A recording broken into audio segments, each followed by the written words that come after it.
Hinirang ang GMA Network bilang Most Trusted Brand sa TV Network category ng Reader's Digest Asia Trusted Brands Award. Miss Jessica Soho.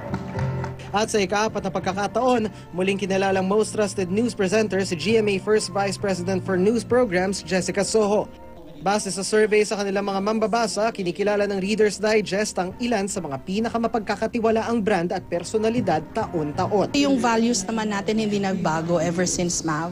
We've always believed in serbisyong totoo, and the best way na may papakita natin yan ay sa ating pagbabalita na hanggang ngayon may pagmamalaki natin walang kinikilingan, walang pinuprotektahan, yung katotohanan lamang. She certainly has become an icon. Certainly when you're a news reader, you have to be trusted by your audience. Sa Gawad Duyan Media Awards for Local Television ng Philippine Pediatric Society naman, nakamit ng GMA Network ang pinakamataas na pagkilala, ang Gintong Duyan Award dahil sa pagiging most child-friendly network.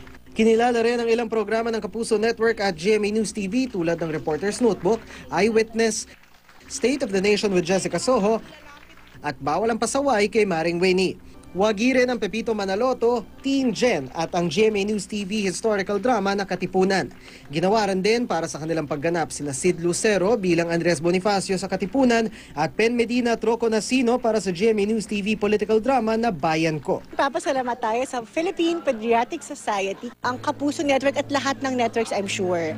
Gusto natin na matulungan natin yung ating mga kabataan. At especially for Kapuso Network, kadugtong to ng pagbibigay natin ng serbisyong totoo.